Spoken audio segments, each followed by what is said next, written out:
Assalamualaikum warahmatullahi wabarakatuh. Waalaikumsalam warahmatullahi wabarakatuh. Alhamdulillahirabbil alamin. Allahumma shalli ala sayyidina Muhammad amma ba'du.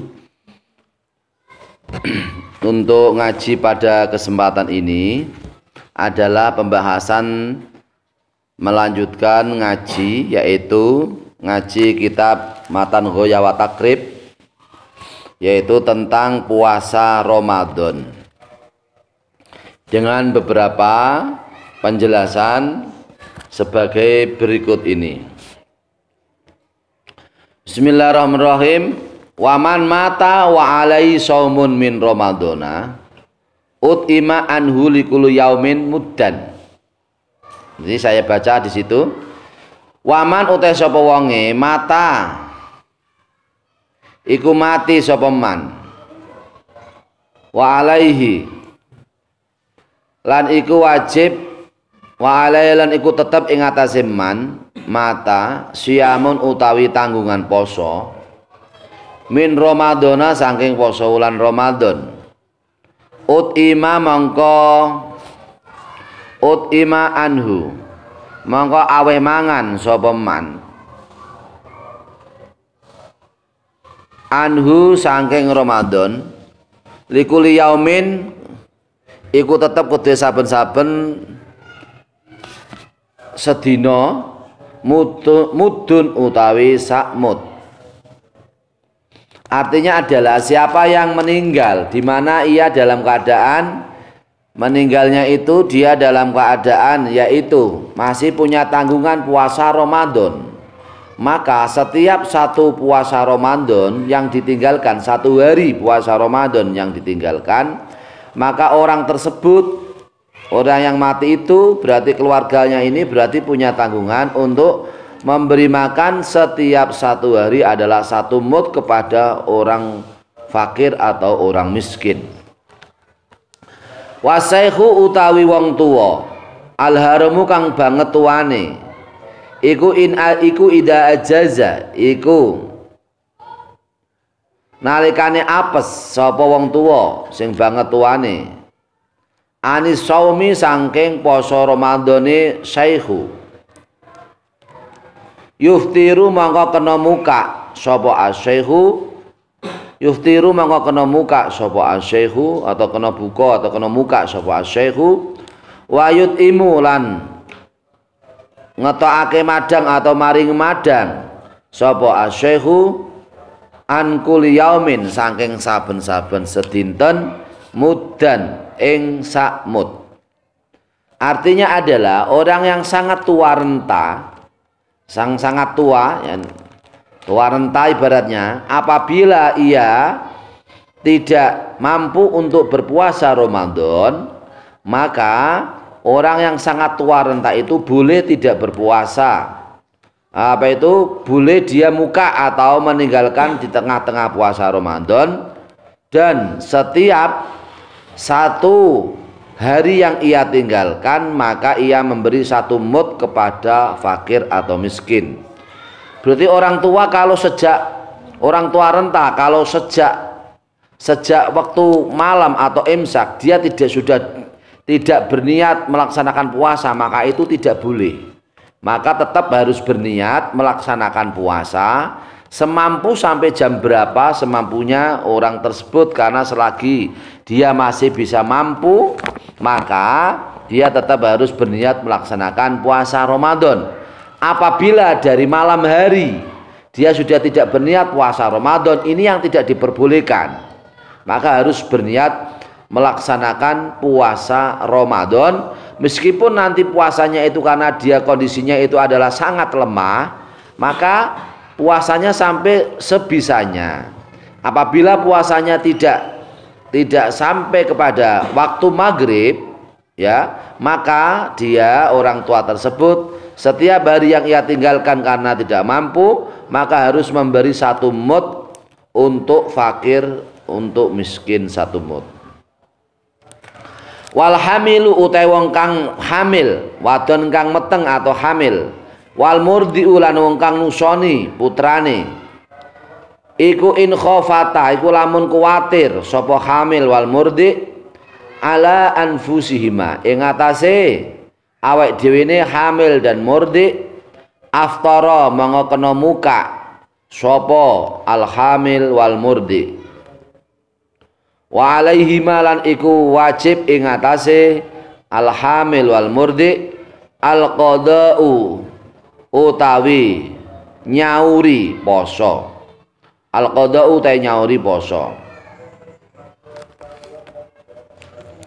Maksudnya di sini adalah apabila ada seorang perempuan yaitu dalam keadaan hamil, mungkin hamil sampai sudah awal ketika masa mungkin 4 bulan, di mana masa 1 bulan sampai 4 bulan adalah kondisi yang kurang stabil karena mungkin terbiasa keguguran umpama, atau dia khawatir ketika puasa Ramadan dia khawatir tidak selamat bayinya karena keadaan sangat repot, atau mungkin hamilnya adalah sudah hamil masa sebelum melahirkan karena sudah sangat berat melaksanakan puasa Ramadan, atau seorang wanita, seorang ibu-ibu yang menyusui anaknya masih dalam keadaan anaknya masih bayi.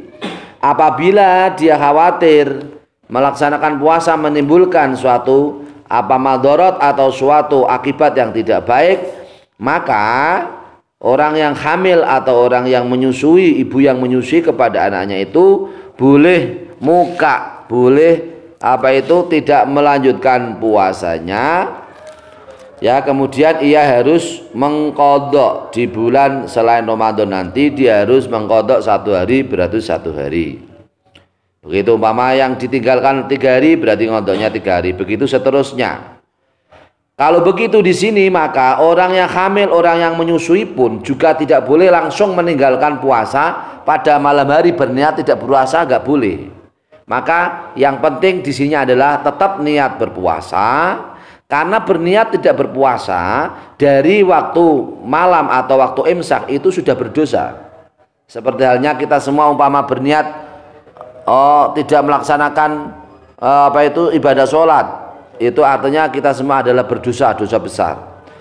Begitu juga apabila kita mulai dari waktu niat sebelum imsak, orang yang hamil atau orang yang menyusui, ibu-ibu yang menyusui sudah langsung berniat tidak berpuasa, itu pun juga dosa besar. Maka yang penting adalah tetap berniat. Ini nanti umpama kuat atau tidak kuat, kalau kuat maka harus dilanjutkan sampai selesai terbenamnya matahari waktu maghrib. Kalau tidak kuat maka puasanya harus ia lereni, harus ia berhentikan. Sekiranya kalau diteruskan itu akan berbahaya untuk dirinya, kesehatan dirinya dan bayinya atau anaknya yang ia susui, maka di saat itu harus dibatalkan. Membatalkannya itu nanti hukumnya kalau memang sekiranya memang sangat harus atau sangat darurat maka harus dibatalkan. Kalau memang tidak berbahaya maka tidak boleh dibatalkan. Kalau sangat berbahaya maka posisi hukum harus dibatalkan. Karena kalau menimbulkan madharat atau menimbulkan efek yang tidak baik itu menurut syara itu tidak diperbolehkan. Sesuai dengan keadaan seseorang masing-masing. Kalau memang sehat maka dilanjutkan puasanya. Kalau memang tidak sehat, sangat berbahaya maka harus dibatalkan. Wa in khafata ala auladima. Wa in khafatan lamun nguwatirake atau khawatir sapa hamil dan murdi, orang yang hamil dan orang yang menyusui, ala auladima ing atase pira-pira putrane hamil wal murdi, aftarata mongko kenging muka sapa hamil wal murdi.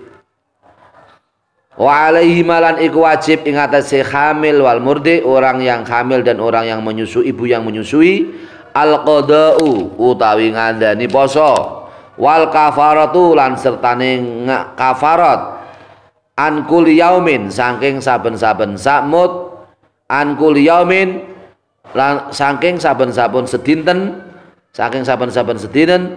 an kulli yaumin iku saking saben-saben sedinten, mudun utawi sakmut. Wa huwa utawi mudun iku ritelun iku sakati. Wa sulusun lan sepertelon bil Iraqi kelawan kati negara Irak, bil Iraqi kelawan kati negara Irak.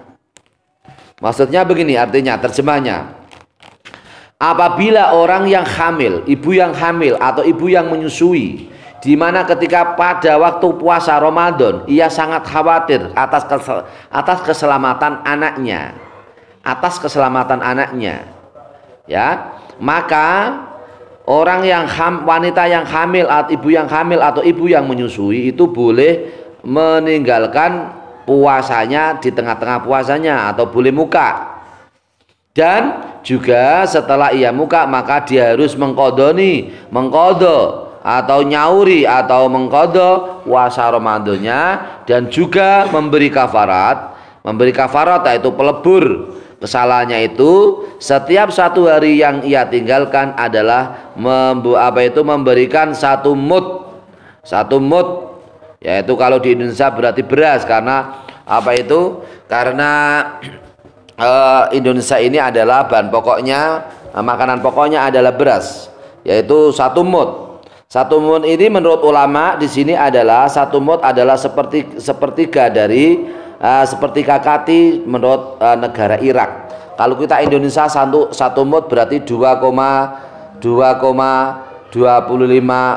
kilo lebih 25 on atau 2,5 kilo satu mudnya.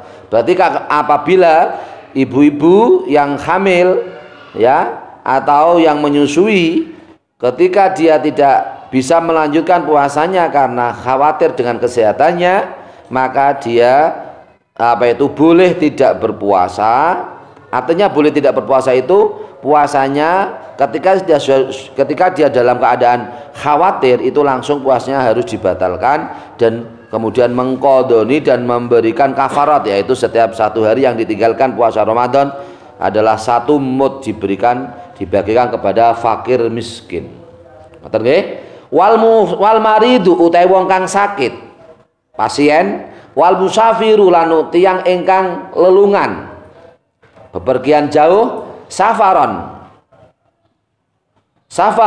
kelawan lelungan, tawilan kang tebih, yuftironi iku kena muka sapa marid wal musafir, wa yaqdhiyani lan ngadani sapa marid lan musafir.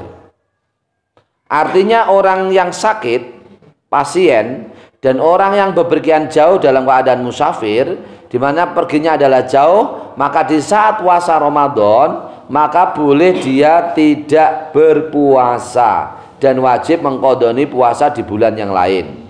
Nek mboten dikadani berarti nggih dosa. Jadi namanya kemurahan atau keringanan agama ketika memang sangat berat, ketika musafir perjalanan jauh karena mungkin sangat lelah, kemudian sangat haus, sangat sangat berat dilanjutkan puasanya, maka orang yang musafir itu boleh dibatalkan puasanya dan harus nanti mengqadha puasa Ramadannya di bulan yang lain. Lah, tetapi kalau ini adalah apabila safarnya atau bepergian jauhnya adalah untuk kebaikan, seperti untuk kirim barang, untuk bekerja, untuk bersilaturahim, untuk menemui hajat yang sangat penting, sangat darurat, itu semuanya ada kemurahan atau rukhsah. Tetapi kalau kalau bepergiannya adalah bepergian dalam rangka maksiat, maka arukhosulatun bil ma'asi. Rukhsah atau kemurahan agama itu tidak berkaitan dengan maksiat, pekerjaan maksiat. Maka apabila orang bepergian jauh musafir dalam keadaan tujuannya adalah maksiat, maka tidak ada kerukhsahan atau kemurahan dalam agama. Ngoten, berarti intine tiang ingkang sakit, tiang ingkang musafir berarti kenging batalke posone dan harus mengqadha di bulan yang lain. Berarti ini orang yang Orang yang sakit ini berarti memang dia dari waktu niat berpuasa memang harus berniat berpuasa. Kemudian orang yang musafir juga begitu. Ketika waktu puasa memang dia harus berniat berpuasa. Kalau tidak, dia tidak berniat berpuasa karena dia sengaja tidak berpuasa, ini tidak boleh. Karena di sini bahasa hadis, bahasa fikihnya adalah yuftironi, muka. Nek muka berarti ono tenggang waktu berpuasa. Muka kali boten poso benten boten. Benten. Nek boten poso berarti dari pertama dia berniat tidak berpuasa. Tapi namanya muka berarti ada niat berpuasa. Di saat tengah-tengah dia kemudian meninggalkan atau membatalkan puasanya, namanya muka berarti meninggalkan puasanya. Berarti orang yang sakit, orang yang musafir, meskipun dia dalam keadaan sakit atau musafir, maka dia tetap harus berniat berpuasa. Kecuali memang sakitnya memang sakit yang sangat kritis, itu pun dalam hatinya harus punya iktikad, keyakinan bahwa ini Ramadan, maka saya harus tetap berpuasa. Ketika nanti sakitnya itu adalah sekiranya tidak mampu, maka harus langsung dibatalkan puasanya. Semoga bermanfaat bagi kita semua, para saudara-saudaraku muslimin dan muslimat yang dirahmati Allah Subhanahu wa taala. Semoga dengan puasa Ramadan kita semua meningkatkan takwa kita kepada Allah Subhanahu wa taala, menjadi orang-orang Islam yang bertakwa, yang takut kepada Allah Subhanahu wa taala. Dasar iman, dasar ikhtisab, yaitu dasar ikhlas karena Allah Subhanahu wa taala. Puasa kita diterima oleh Allah, amin Allahumma amin. Semoga bermanfaat. Wal afu minkum. Wassalamualaikum warahmatullahi wabarakatuh.